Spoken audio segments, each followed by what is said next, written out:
Hello दोस्तों, आज मैं आपको एक ऐसी कहानी सुनाने जा रही हूँ जो हमें सिखाती है कि जैसा करोगे वैसा ही भरोगे। एक बूढ़ी अम्मा थी। उसका एक ही बेटा था। वह हमेशा यही सपने देखती थी कि उसके बेटे का विवाह होगा तो बेटा और बहू दोनों मिलकर उसका बहुत सेवा करेंगे और उसे घर का भी काम नहीं करना पड़ेगा। धीरे धीरे वह दादी बन जाएगी और उसका घर स्वर्ग बन जाएगा।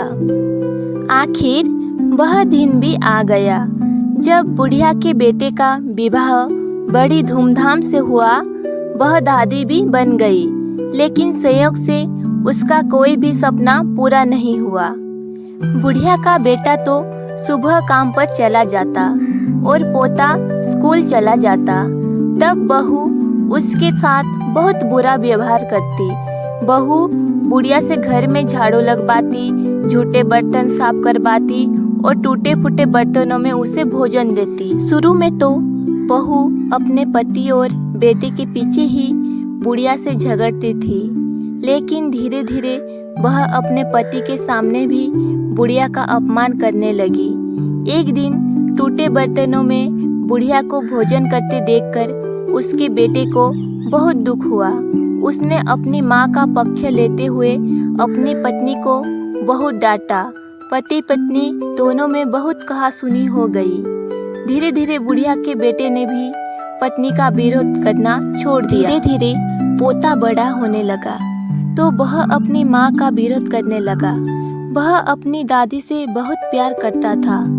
अपनी दादी पर माँ द्वारा किए गए अत्याचारों को देखकर उसे बहुत दुख होता था। उसे अपनी दादी से हमदर्दी और सहानुभूति थी। अपनी माँ के डर से वह दादी की कुछ भी मदद नहीं करता था। धीरे धीरे पोता बड़ा हो गया और उसका विवाह भी हो गया। पोते की नई बहू छिप छिप कर अपनी दादी सास पर होते अत्याचारों को चुपचाप देखती रहती थी। लेकिन नई बहू को बुढ़ापे में दादी सास से काम करवाना जरा भी अच्छा नहीं लगता था। जब कभी नई बहू बुढ़िया के काम करने में मदद करती तो उसकी सास उसे खूब डांटती। नई बहू जब कभी दादी सास को रोते हुए देखती तो उसे बहुत दुख होता था। एक बार बुढ़िया बीमार पड़ गई और परलोक सिधार गई।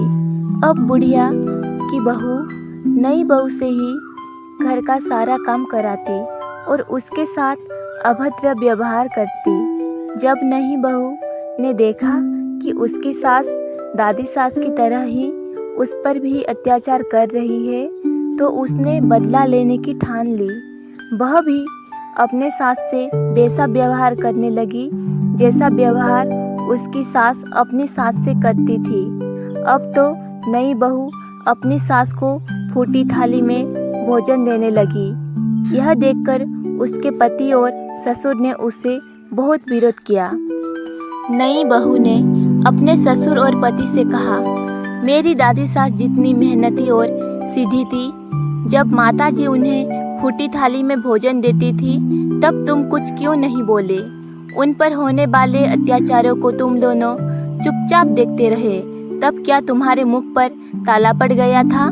यदि किसी ने माताजी की तरफदारी की तो मुझसे बुरा कोई नहीं होगा।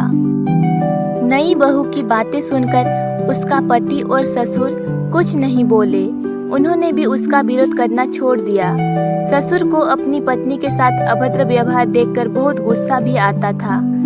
जब ससुर नई बहू को डांटने लगे तो वह उनके साथ भी अभद्र व्यवहार करने लगी।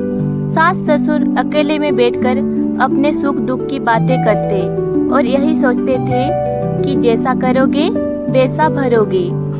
दोस्तों, इस कहानी से हमें यह शिक्षा मिलती है कि हमें सबके साथ अच्छा व्यवहार करना चाहिए, क्योंकि जैसा व्यवहार हम दूसरों के साथ करेंगे वैसा ही व्यवहार दूसरे लोग हमारे साथ करेंगे। आखिरी तक कहानी सुनने के लिए धन्यवाद।